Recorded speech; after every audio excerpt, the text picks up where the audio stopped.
Amnesia pub rape case remand రిపోర్టులో సంచలన విషయాలు బయటకు వచ్చాయి. నిందితుల బాధిత బాలికతో పాటు మరో బాలికను కూడా వేధించినట్టుగా తెలుస్తుంది. ఈ కేసులో కార్పొరేటర్ కుమారుడే కీలక సూత్రధారిగా తెలుస్తోంది. సాదుద్దీన్ మాలిక్ తో పాటు కలిసి పబ్లో అరాచకాలు సృష్టించారు వీరంతా. సాదుద్దీన్ మాలిక్ కార్పొరేటర్ కొడుకు కలిసి ఇద్దరు మైనర్ బాలికలను వేధించారు. వారి వేధింపులు భరించలేక పబ్ నుంచి బయటకు వచ్చినటువంటి బాలికలు క్యాబ్లో వెళ్లిపోయినట్టుగా తెలుస్తోంది. బాలికల వెనకాలే బయటకు వచ్చిన సాదుద్దీన్ అండ్ గ్యాంగ్ పబ్ ముందే నిలబడ్డ బాధిత బాలికను ట్రాప్ చేశారు. ఇంటి దగ్గర దించుతామని నమ్మించి మాజీ ఎమ్మెల్యే మనవడు ఉమైర్ ఖాన్ కు చెందిన బెంజ్ కారులో ఎక్కించుకున్నారు. అమ్మాయితో కలిసి 4 యువకులు ఉన్నారు. పబ్ నుంచి నేరుగా కాన్సు బేకరీ వద్దకు వెళ్లిన ఈ గ్యాంగ్ బెంజ్ కారులోనే అమ్మాయి పట్ల అసభ్యంగా ప్రవర్తించారు. అరాచకాలు భరించలేక కాన్సు బేకరీ నుంచి వెళ్లిపోతానని బాలిక చెప్పినా వినిపించుకోలేదు. ఫోన్ కాల్తో రావడంతో ఎమ్మెల్యే కుమారుడు మధ్యలోనే దిగి వెళ్లిపోయాడు. బెంజ్ కారులో పెట్రోల్ అయిపోయిందంటూ డ్రామాలు చేసి వెనుక వక్ఫ్ బోర్డు చైర్మన్ కుమారుడు వస్తున్న ఇన్నోవాలోకి బాలికను ఎక్కించారు. బంజారా హిల్స్ లో నిర్మానుష్య ప్రాంతానికి తీసుకెళ్లి బాలికపై గ్యాంగ్ రేప్ చేశారు. గ్యాంగ్ రేప్ తర్వాత బేకరీకి చేరుకున్న నిందితులు ఎంజాయ్ చేశామంటూ గ్రూప్ ఫోటో దిగి ఇన్స్టాలో పోస్ట్ పెట్టారు. ఆ తర్వాత బేకరీ నుంచి ఎవరింటికి వారు వెళ్లిపోయారు. కేసు నమోదు కాగానే హైదరాబాద్ నుంచి పారిపోయారు నిందితులు. ఇన్నోవా కారును వక్ఫ్ బోర్డు చైర్మన్ ఫామ్ హౌస్ లో దాచిపెట్టారు. ఈ కేసులో ఇప్పటికే ఒక మేజర్తో పాటు 3 అరెస్ట్ చేశారు పోలీసులు.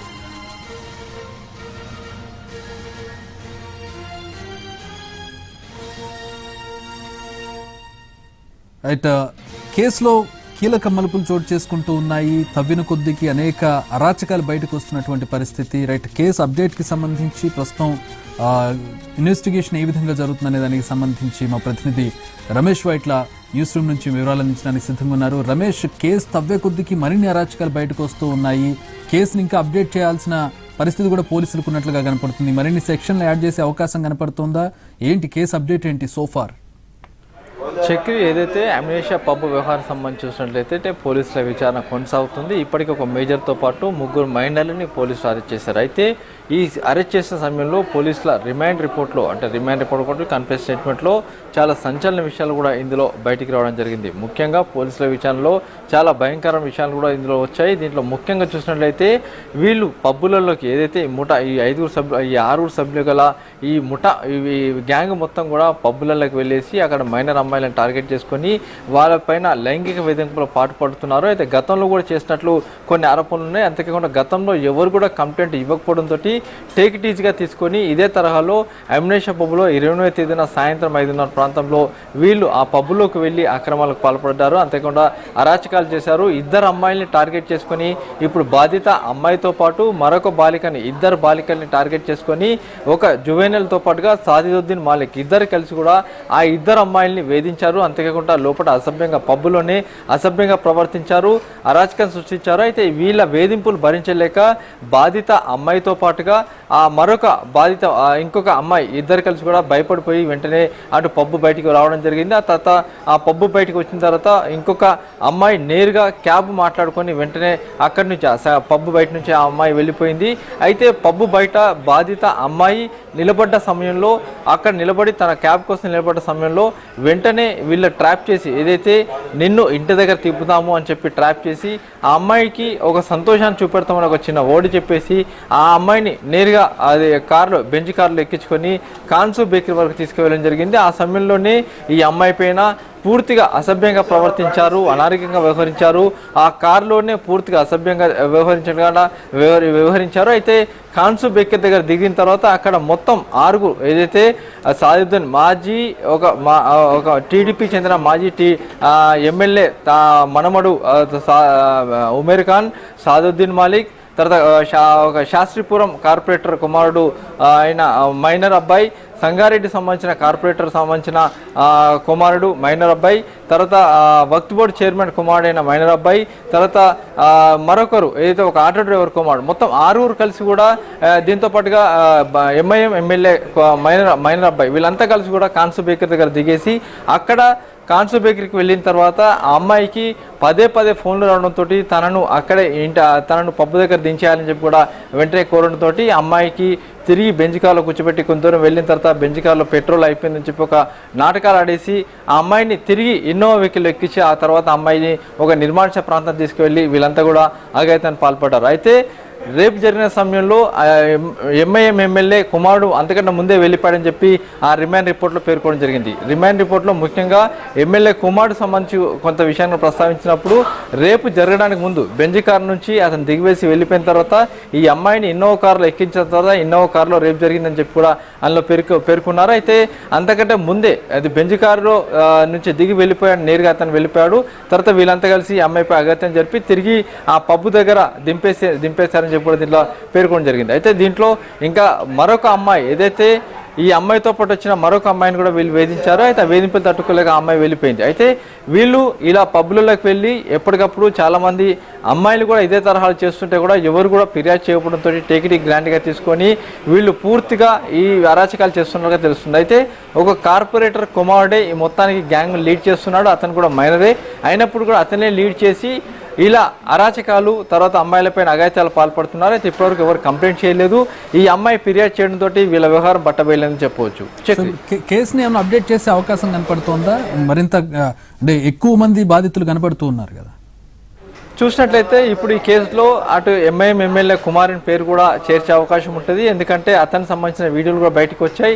ఈ అమ్మాయి పట్ల అసభ్యంగా ప్రవర్తించిన వీడియోలు ఉన్నాయి. కాబట్టి ఆ వీడియోలను చూసి పోలీసులు అమ్మాయి స్టేట్మెంట్ మరొకసారి తీసుకొని ఆ మేరకు ఎంఐఎం ఎమ్మెల్యే కుమారుడి పేరు కూడా దీంట్లో చేర్చే అవకాశం ఉంటుంది. 6వ అక్యూజ్డ్గా అతన్ని చేర్చే అవకాశం ఉంటుంది. దీంతో పాటుగా ఎవరైనా బాధితులు ముందుకు వచ్చిన పక్షంలో వాళ్ళకు సంబంధించిన స్టేట్మెంట్ కూడా రికార్డ్ చేస్తారు. అవసరమంటే మరొక కేసు కూడా నమోదు చేస్తారు. ఇప్పటికైతే రిమాండ్ రిపోర్ట్ ప్రకారం కేవలం ఒక అమ్మాయిని మాత్రం వేధించారు. మరొక అమ్మాయిని వేధిస్తే ఆ అమ్మాయి భయపడిపోయి వెళ్ళిపోయింది. కాబట్టి ఆ అమ్మాయి ఇప్పటివరకు ఫిర్యాదు చేయలేదు. కాబట్టి దీంట్లో ఫర్దర్గా పోలీసులు ఏం చేస్తారో చూడాల్సిన అవసరం ఉంది. చక్రి సోఫార్ ఇప్పుడు అదుపులోకి తీసుకున్న వాళ్ళకి సంబంధించినటువంటి వివరాలు ఏంటి? అంటే మైనర్స్ని పక్కన పెడితే మేజర్స్ వివరాలు ఏంటి? ఏ విధంగా ఇన్వెస్టిగేషన్ జరుగుతుంది? ఎఫ్ఎస్ఎల్ రిపోర్ట్ కోసం మళ్ళీ వచ్చినట్టుగా తెలుస్తోంది ఎఫ్ఎస్ఎల్ అధికారులు. ఏదైతే ఒక సాదియుద్దీన్ మాలిక్ ఇప్పటికీ పోలీసులు అరెస్ట్ చేశాడు. ఇతను మేజరు, మిగతా వాళ్ళందరూ మైనర్. మొత్తం ముగ్గురిని అరెస్ట్ చేశారు. దీంట్లో సంగారెడ్డి కార్పొరేటర్ కుమారుడు, తర్వాత శాస్త్రీపురం కార్పొరేటర్ కుమారుడు, తర్వాత వక్ఫ్ బోర్డు చైర్మన్ కుమారుడు, ఈ ముగ్గురు మైనర్లతో అరెస్ట్ చేశారు. వీరితో పాటు సాదియుద్దీన్ మాలిక్ను కూడా పోలీసులు అరెస్ట్ చేశారు. అయితే మరొకరు మాజీ టీడీపీ సంబంధించిన ఎమ్మెల్యే మనవడు ఉబేర్ ఖాన్ అని అతను ఉన్నాడు. అతను ఇంకా పోలీసుల అదుపులోకి ఇంకా రాలేదు. అయితే అతన్ని పోలీసు రాడార్లో ఉన్నారు, కానీ పోలీసుల దగ్గర ఇంకా రాలేదు.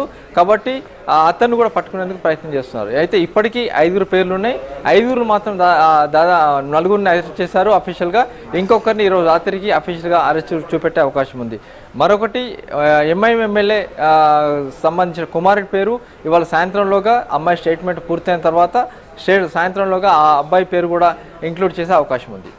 సో రిపోర్ట్లు ఎఫ్ఎస్ఎల్ రిపోర్టు ఎప్పటికి రావచ్చు? రెండోది టెక్నికల్ ఎవిడెన్స్ ఎంత స్ట్రాంగ్గా ఉన్నాయి? ఎందుకంటే కార్ని దాదాపు 6 రోజుల పాటు వాళ్ళ దగ్గరే పెట్టుకుని దాంట్లో ఎవిడెన్స్ని అంతా కూడా క్లియర్ చేసినట్టుగా కనపడుతుంది. స్టిల్ కొంచెం స్పర్మ్ దొరికినట్టుగా కనపడుతుంది.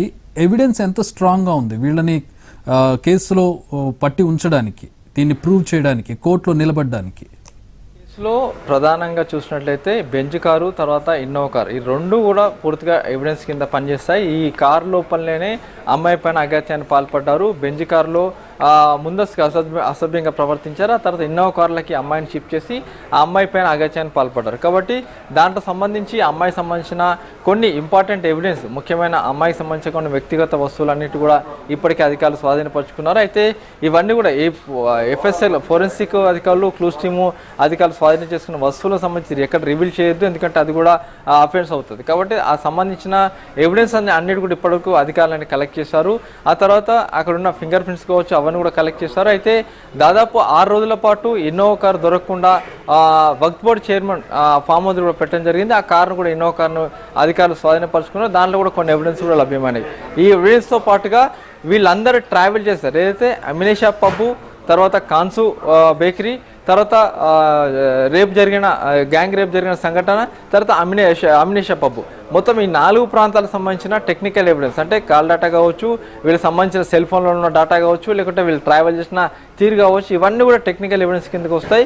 అవన్నిటిని కూడా ఇప్పటికే అధికారులు కూడా స్వాధీనపరుచుకున్నారు. మరోవైపు అవినేషా పబ్కు సంబంధించిన సిబ్బందిని ఇప్పటికే స్టేట్మెంట్ రికార్డ్ చేశారు. అటు కాన్సు పబ్కు సంబంధించి కాన్సు బేకరీకి సంబంధించిన సిబ్బంది సంబంధించిన వాళ్ళు కూడా స్టేట్మెంట్ రికార్డ్ చేశారు. కాబట్టి టెక్నికల్ ఎవిడెన్స్ కావచ్చు, హ్యూమన్ ఇంటెలిజెన్స్ కావచ్చు, అక్కడ ఉన్న ప్రత్యక్షంగా చూసిన వాళ్ళు కావచ్చు, వీళ్ళందరికీ సంబంధించిన స్టేట్మెంట్లు ఇప్పటికే రికార్డ్ చేశారు. దీని ప్రకారం అధికారులు ముందుకు పోతున్నారు. ఇప్పుడు మొన్న పోలీస్ అధికారులు ప్రెస్ మీట్ పెట్టినప్పుడు ఎమ్మెల్యే కొడుకు పేరును రూల్ అవుట్ చేశారు. సో కానీ తర్వాత లేటర్గా సాక్ష్యాధారాలు బయటకు వచ్చిన తర్వాత ఇప్పుడు యాడ్ చేయబోతూ ఉన్నారు. రాజకీయ ఒత్తిళ్లు అనేది క్లియర్గా కనబడుతున్నటువంటి పరిస్థితి. ఇది ఫర్దర్గా ఎట్లా ఉండబోతోంది? దీని మీద ఎంత స్ట్రిక్ట్గా పోలీసులు ముందుకెళ్తూ ఉన్నారు? దీంట్లో ఒకటి మాత్రం ఖచ్చితంగా వెస్ట్ జోన్ డీసీపీ ఒకటి రూల్ అవుట్ చేశాడు. హోంమంత్రి మనవడు ఈ కేసులో లేడు, అతనికి సంబంధం లేదు, అతను ఎక్కడ కూడా ఇన్వాల్వ్మెంట్ కాలేదు, అతనికి సంబంధించిన ఆధారాలు లభ్యం కాలేదని చెప్పి పూర్తిగా హోంమంత్రి మనవడు సంబంధించి అధికారులు రూల్ అవుట్ చేస్తారు. అయితే ఎంఐఎం ఎమ్మెల్యే సంబంధించి వ్యవహారం కావచ్చు, వాళ్ళ కుమారుడు సంబంధించిన వ్యవహారం కావచ్చు, దానికి సంబంధించిన వివరాలు కావచ్చు రూల్ అవుట్ చేయలేదు. దానికి సంబంధించిన విచారణ కొనసాగుతుంది. దానికి సంబంధించిన టెక్నికల్ ఎవిడెన్స్ కావచ్చు, ఇంకొన్ని ఎవిడెన్స్ రావాల్సి ఉంది. దాంట్లో ప్రధానంగా ఆ రోజు రేపు జరగడానికి ముందు ఆ మైనర్ అబ్బాయి అయితే ఎంఐఎం ఎమ్మెల్యే కుమారుడు అక్కడి నుంచి వెళ్ళిపోయాడు. రేపు జరగడానికి ముందు అతను వెళ్ళిపోయాడు. కేవలం బెంజ్ కారులో మాత్రమే ఉన్నాడు. రేపు జరిగిన ఇన్నోవా కారులో అతను లేడు. అక్కడి నుంచి బెంజ్ కారులో ఉన్నప్పుడు మాత్రం అతను ఈ అమ్మాయితో కలిసి ఉన్నాడు అని చెప్పడం జరిగింది. దాని మీద కూడా విచారణ కొనసాగుతుంది. దాంట్లో వచ్చిన ఎవిడెన్స్ని బట్టి ఫర్దర్గా యాక్షన్ తీసుకుంటామని చెప్పాడు. అయితే హోంమంత్రి మనోడు సంబంధించి అయితే రూల్ అవుట్ చేశాడు. పూర్తిగా క్లీన్ చిట్ కూడా ఇవ్వడం జరిగింది. దాంట్లో ఎవరు సంబంధం లేదని చెప్పాడు. కానీ ఇక్కడ ఎంఐఎం ఎమ్మెల్యే సంబంధించి ఎవిడెన్స్ సంబంధించి కలెక్ట్ చేస్తున్నాం, ఇంకా అతనికి సంబంధించిన వివరాలు కూడా తెలుసుకునే ప్రయత్నం చేస్తున్నామని చెప్పారు. కాబట్టి ఈ రాజకీయ కోణాలకు సంబంధించి వ్యవహారం ఉన్నప్పటికీ ఎలాంటి ఒత్తిడి ఉన్నా ఏం చేసినప్పుడు కూడా ఎవిడెన్స్ అన్నీ కూడా బయటకు వచ్చాయి, వీడియోలు బయటకు వచ్చాయి. ఆ నేపథ్యంలో తప్పనిసరిగా పోలీసులు ముందుకు వెళ్లాల్సిన అవసరం ఉంది. ఆ మేరకు కేసులు పెట్టాల్సిన అవసరం కూడా ఉంది. Chakri, thanks for the updates Ramesh.